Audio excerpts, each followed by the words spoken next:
Hello दोस्तों, मेरा नाम राहुल कुमार हुआ।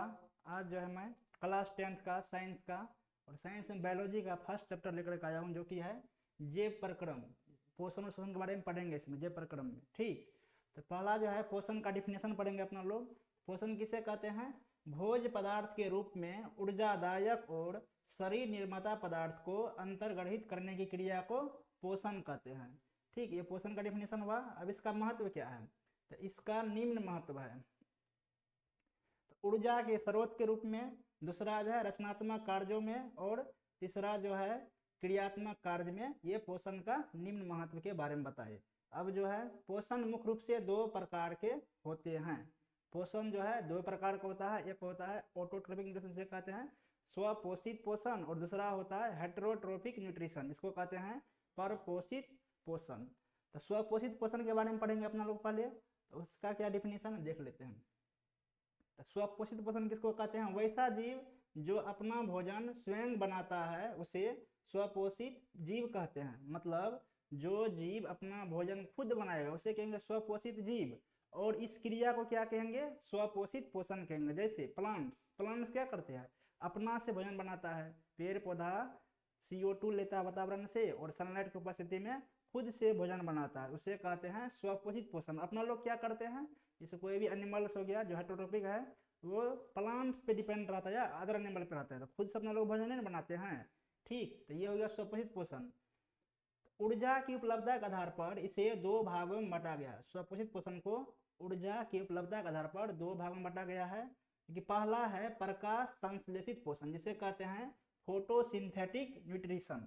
तो वैसा जीव जो जल, CO2, पर्णहरित तथा सौर ऊर्जा की सहायता से अपना भोजन कार्बनिक पदार्थ के रूप में ग्लूकोज का निर्माण करता है उसे फोटोसिंथेटिक जीव कहते हैं, एवं इस क्रिया को फोटोसिंथेटिक न्यूट्रिशन कहते हैं। चलो एक बार देखते हैं एक बार।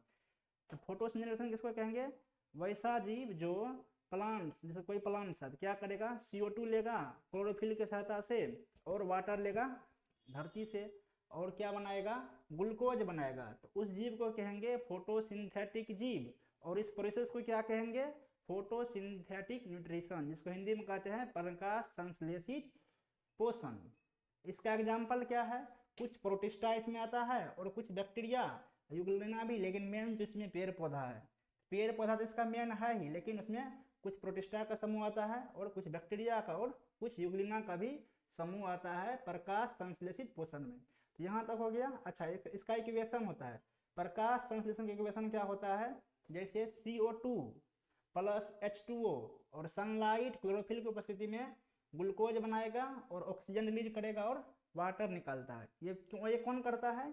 जिसके पास क्लोरोफिल रहता है, जैसे प्लांट्स या प्रोटिस्टा भी कुछ करता है। तो कार्बन डाइऑक्साइड लेगा एटमॉस्फेयर से, और किसके उपस्थिति में? वाटर लेगा धरती से, और सनलाइट जो सूर्य के प्रकाश है, और क्लोरोफिल तो खुद रहता है उसके पास। प्लांट्स इसी क्लोरोफिल के कारण प्लांट्स क्या रहता है? हरा भरा दिखता है। तो उसके उपस्थिति में क्या बनाता है? ग्लूकोज बनाता है, और जो ऑक्सीजन छोड़ता है, जिसको हम लोग सांस में लेते हैं, वही ऑक्सीजन यही छोड़ता है। ठीक, और वाटर निकालता है। ये हो गया प्रकाश संश्लेषण का समीकरण, इक्वेशन इसको कहते हैं। ये एग्जाम में पूछता है बार बार, बोर्ड एग्जाम में ये कई बार पूछा गया है। उसके बाद दूसरा नंबर में है रसायन संश्लेषित पोषण, जिसे कहते हैं कीमोसिंथेटिक न्यूट्रिशन।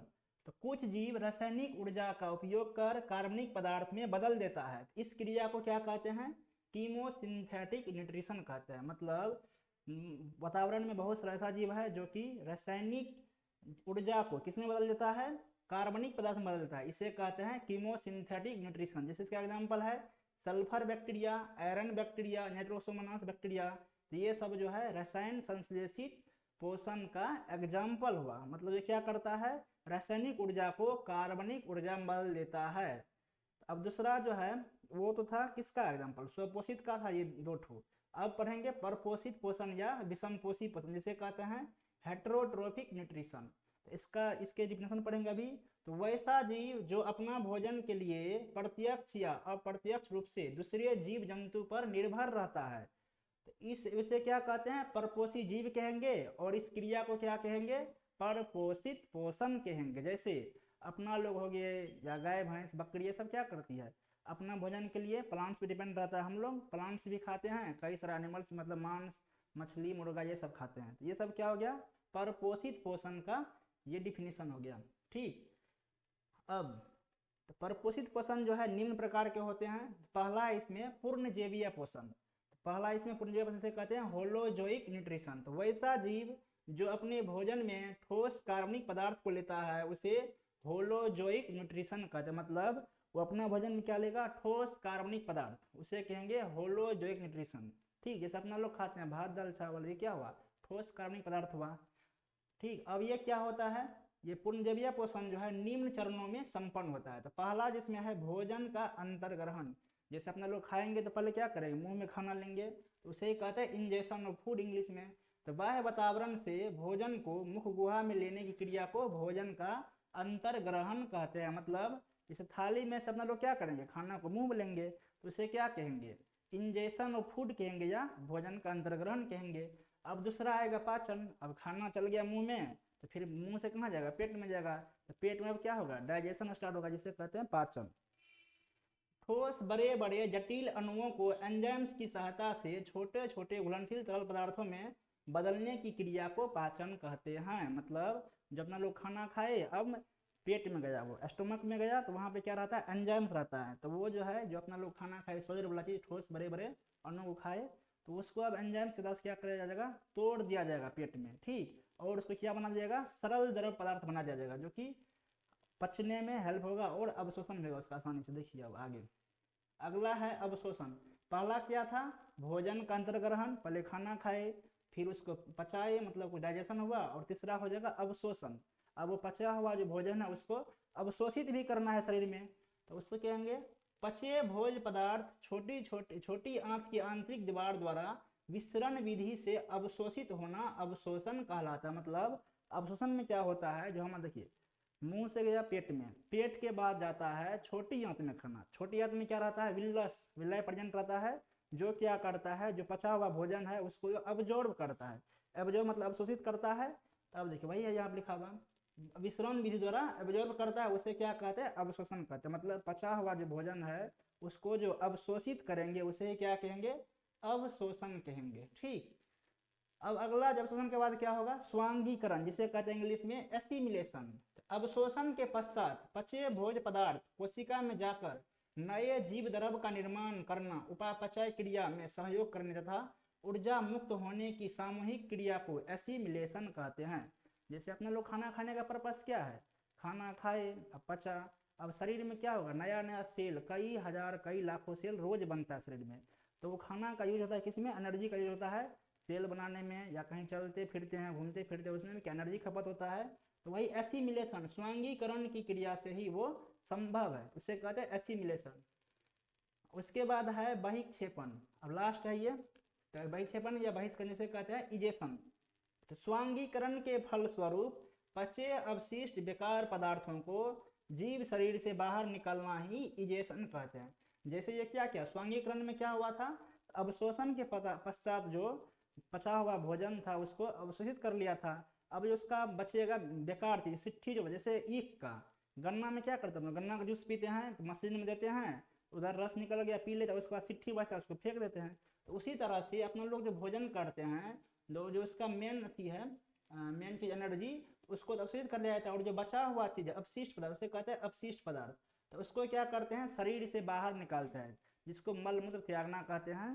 तो उसे ही क्या कहते हैं, बहिक्षेपण या इजेशन कहते हैं। तो ये हो गया भोजन के बारे में, कैसे अंतर्ग्रहण करते हैं। पहला क्या था, इंजेशन ऑफ फूड, दूसरा था डाइजेशन जिसे कहते थे पाचन, तीसरा था अवशोषण जिसे कहते थे एब्जॉर्प्शन, और चौथा था एसिमिलेशन जिसे कहते थे स्वांगीकरण, और पांचवा क्या था, पांचवा लास्ट में इजेशन, जिसे शरीर से बाहर निकालने की क्रिया को क्या कहते, इजेशन कहते हैं। अपशिष्ट पदार्थ को शरीर से बाहर निकालने की क्रिया को इजेशन कहते हैं। अब जो है भोजन ग्रहण करने के आधार पर पूर्णजीवीय जंतु को तीन भागों में बांटा गया। मतलब अब अलग अलग जानवर अलग अलग तरीका से भोजन करता है। जैसे कोई क्या खाता है, कोई सिर्फ घास खाता है, कोई फल खाता है, और कुछ ऐसा है जो मीट खाता है, मतलब मांस, मुर्गा, मछली खाता है। तो उसी के अनुसार पे जानवर को दो भागों में बांटा गया, पहला है शाकाहारी और दूसरा मांसाहारी। एक ऐसा भी जानवर है जो दोनों चीज खाता है, उसे क्या कहते हैं, सर्वाहारी, जैसे अपना लोग क्या करते हैं, सब चीज खाते हैं लगभग, हर एक आदमी मतलब अलग अलग खाता है, लेकिन अपना लोग लगभग सब चीज खाते हैं। जैसे पालक आर खाते हैं और अनाज तो खेबे करते हैं, और साथ में मांस मछली मुर्गा। अब विदेश में जाएगा वहाँ पे सब चीज भैंसा वैसा सब चीज खाता है, इसे क्या कहते हैं, सर्वाहारी। ठीक ना, देखिए तो पहला शाकाहारी के बारे में पढ़ेंगे जिसको कहते हैं हर्बीवोरस। तो वैसा जंतु जो अपने भोजन में पेड़ पौधे तथा उनके उत्पाद को खाता है उसे शाकाहारी जीव कहते हैं। जैसे जो जीव अपना भोजन में क्या लेगा, सिर्फ पेड़ पौधा प्लांट्स को खाएगा उसे कहेंगे शाकाहारी जीव। इसका एग्जाम्पल अच्छा क्या है, जैसे बकरी, बकरी गोट हो गया, उसके बाद हिरण, ये सब क्या है, शाकाहारी जीव है।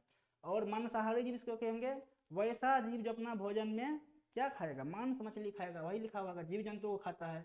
वैसा जंतु जो अपने भोजन में जीव जंतु तथा उनके उत्पाद को खा लेता है उसे कहते हैं मांसाहारी जीव। जैसे एग्जाम्पल में शेर, बाघ, चीता इत्यादि, ये सिर्फ मांस ही खाते, ये सब घास नहीं खाएगा, सिर्फ मांस ही खाएगा, इसलिए इसको क्या कहते हैं, मांसाहारी जीव कहते हैं।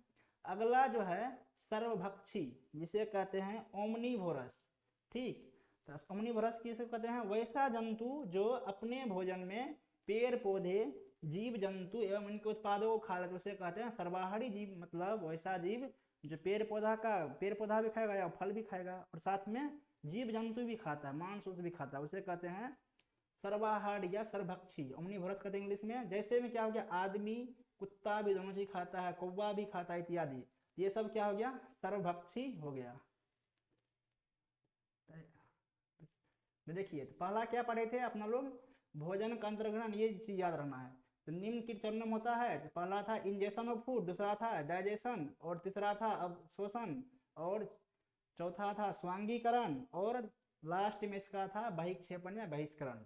अच्छा, अब जो है ये जानवर को तीन कैटेगरी में बांटे थे, एक था शाकाहारी जिसे हर्बीवोरस कहते थे, दूसरा था मांसाहारी जिसे कार्निवोरस कहते थे, और तीसरा था सर्वभक्षी या सर्वाहारी जिसे ओमनीवोरस एनिमल्स कहते थे। ठीक ना, ये सब का एग्जाम्पल याद रखिएगा आप लोग, और एग्जाम में बार बार पूछता है। ठीक, आज के लिए इतना ही, फिर कल मिलेंगे।